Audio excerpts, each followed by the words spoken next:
Menanggapi isu keretakan di pemerintahan Kabupaten Aceh Besar, Bupati Aceh Besar Mawardi Ali menyampaikan itu hanya desas-desus tidak benar. Demikian juga dengan tuduhan monopoli proyek oleh Bupati yang diberikan kepada pihak tertentu. Mawardi Ali bahkan menyatakan memaafkan pihak manapun yang menyebar kabar tersebut. Dan berikut pernyataan Bupati Aceh Besar Mawardi Ali kepada Aceh TV.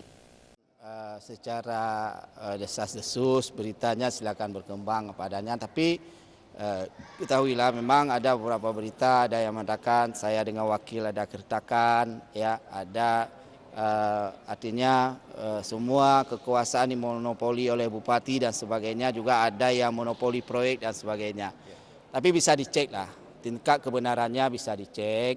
Kita kan sekarang sistemnya itu sudah berubah dengan dulu, di mana semua kegiatan, proyek kegiatan itu ditender secara bebas. Dan proses tender itu adalah dengan proses yang cukup ketat dan proses yang cukup selektif.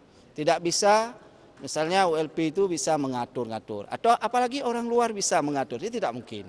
Jadi kalau misalnya ada desas-desus, itu saya pikir ada orang-orang yang menganggap mungkin ada yang tidak menang proyek atau silakan. Tapi silakan dicek. Ya, silakan dicek ada berapa kegiatan di Aceh Besar, apakah ada yang mengatur atau kemenangan itu apakah memang ada 1-2 perusahaan yang dimonopoli, nah itu bisa kita lihat. Dan bisa juga ditanyakan kepada pengusaha-pengusaha yang ada di Aceh Besar. Nah ini sangat supaya tidak terjadi fitnah ya, misalnya ada macam-macam, karena memang kita inginkan yang profesional. Jadi selama ini kita lakukan sangat-sangat terbuka. Dari sirup kita tayangkan, kemudian di ULP dia tayangkan proses itu, perusahaan diundang dengan bagus, ikut, semuanya sangat bagus. Jadi luar biasa, artinya keterbukaan yang kita lakukan. Memang kalau misalnya ada prasangka itu silahkan. Ya. Dan saya juga kalau misalnya ada fitnah ke saya itu sudah saya maafkan, tidak masalah.